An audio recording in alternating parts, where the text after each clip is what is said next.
ngi sant yàlla ñu may ñu teew fii di jaajëfal ñi nga xam ne ñoo organiser ndaje bi nga xam ne ci ñetti fan daanaka àjjuma ba léegi ñu ngi lëlu fii di waxtaan ñoom ci li jëm ci assemblée nationale bi mooy suñu député yu bees yi nga xam ne ci coobare yàlla mu jaarale ko ci wotu sénégalais jox nañ ñu ci 130 sur 165 muy la am solo ñuy dellu di gërëm askanu Sénégal waaye dinaa ci dellu siwaat ndax dama doon xaar ba conseil constitutionnel génne résultat yi ma doog a def point de presse pour jaajëfal réew mi waaye surtout waxtaan ak ñoom ci li ñuy dëgmal ak fi ñu jëm waaye jàppoon nañ ni balaa sax ñuy dugg ci élection yi laa ne ay bu ñu duggee ci élection yi balaa sax résultat yi di génn la ñu jot a xayma ci li ñu war a am ci député il faut ñu yóbbu leen ñu dem ñu waxtaane li nga xam ne mooy assemblée nationale ndax ñu ci bëri ci ñoom si 130 yi defe naa gën saa gudd une vingtaine ñoo nekkoon assemblée ñi ci des ñëpp député yu bees lañ donc baax na ñooñu ñu mun leen a tàggat ci nu mu gën a gaawee ba bu ñu ubbee assemblée rek ñoom dinañu xam déjà la ñu war a def ak nuñ ko war a defee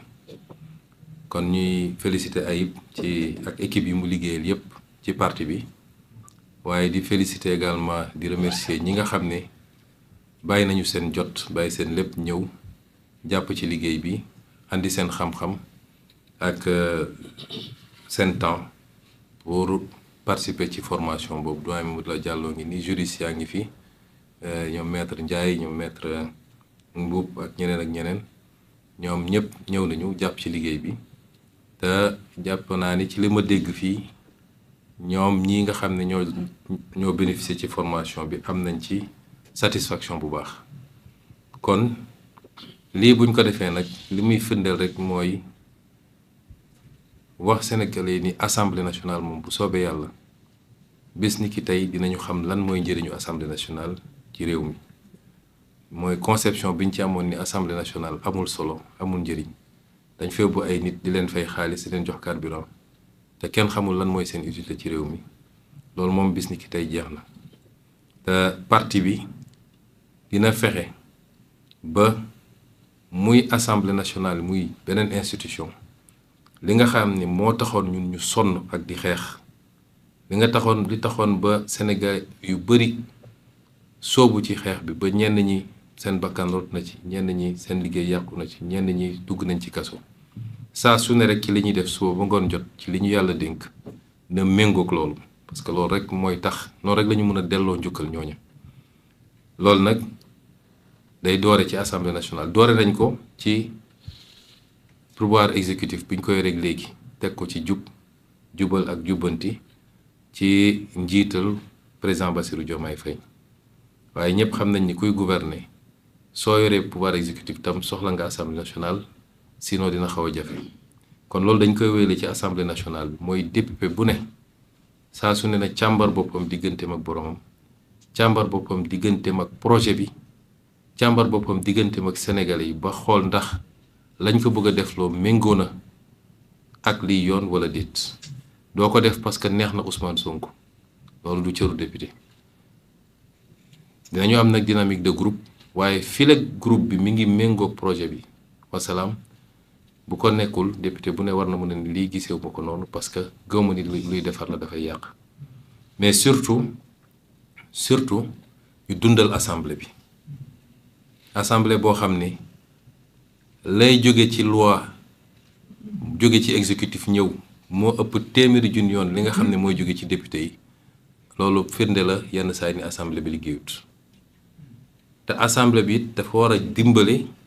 nguur gi bu dee ñoo bokk parti politique assemblée dafa war a dimbale nguur gi mooy lépp loo xam ne cër gu ñu jox assemblée la mun a def ay questions écrites ay questions d'actualité pour leeral ay yenn mbir yi pour soññaat yenn kilifa yi muy ministre muy directeur général muy premier ministre loolu assemblée da ko war a def doon rôle boo xam ne rôle bu permanent la tekkiwul da nga bëgg a yoole ki nga bokkal parti waaye loolu moo tax ñu yóbbu la assemblée nationale te bu ko député yi defee dina tee dina wàññi njaqare bi citoyen bi mën a am parce que su citoyen bi amul information rek mën nañ ko fabriquer wala ñu jëlee ko feneen mais si l'Assemblée fonctionne correctement dina am benn contradiction interne buy permettre nit ñi am la bonne information li ñu bëgg ci transparence ñu am ko parce que transparence bu amee rek citoyen bi xelam dina dal te su xelam dalee ci nguur gi lu ko nguur gi laaj mu fekk ko si soo gisee yu bëri yu am suñu réew yi mooy citoyen bi dafa jàpp ni nit ñi dañ leen di nax ba falu bu ñu faloo ba pare tëj lépp mu def ki benn boîte ñoom xamuñu lu xew ñu naan leen milliards yi jaar na fi nit ñi lekk nañu lii nit ñi détourné nañu lii jaay nañu pétrole bi jaay nañu gaz bi mais tey assemblée nationale bu meloon ni mu war a mel coow bi ñu am ci pétrole ak gaz du fi am normalement te loolu yëpp ci seen rôle la kon bu ñu jàpp ni assemblée bi bokk na même coloration politique ak exécutif rek day ñëw nekk assemblée boo xam ne tàccu la fi nekk ak nelaw ak yeewu sénégalais yi wóolu nañ leen ba yóbbu leen assemblée nekkal leen fi sénégalais yi balaa ngeen fi nekkal ma Samba ak ma Demba bu dee nag ñun ñëpp fexe nañu ka nekk exécutif ka nekk législatif ak ka nekk feneen bu ñu fexee ba ñoom ñëpp ñu nekkal fi sénégalais yi defe naa ànd bi day yomb rek et dinañu am résultat yi ñu bëgg kon ñu ngi leen di féliciter yéen ñëpp ci seen élection et remercier tous ceux qui ont contribué à l'organisation de ce séminaire. M. Aïb Dafé, le secrétaire général du parti, également élu, et toute l'équipe qui a travaillé avec lui. Je remercie également tous les participants, les formateurs, le doyen Mamadou Lamine Diallo, tous ceux qui ont animé des modules et qui ont permis aux élus, en tout cas, de bénéficier d'un premier jet de formation qu'ils semblent avoir tous beaucoup apprécié sur toutes les thématiques relatives à l'Assemblée nationale, l'installation du bureau et des autres organes de l'Assemblée nationale, le vote de la loi de finances, le contrôle de l'action du gouvernement, la haute cour de justice. Toutes les questions ont été traversées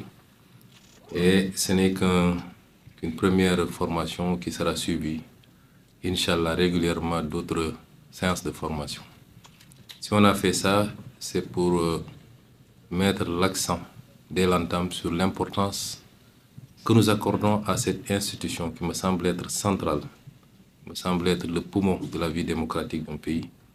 C'est pourquoi j'avais dit d'ailleurs dans le débat qui avait été agité sur le statut du chef de l'opposition que c'est la représentation parlementaire qui, en principe, doit déterminer le statut du chef de l'opposition parce que le débat politique se tient de manière continue au-delà des élections à l'Assemblée nationale. Et nous considérons que l'Assemblée nationale doit enfin être rehaussée au niveau qui devait être le sien depuis très longtemps, indépendamment de l'identité, de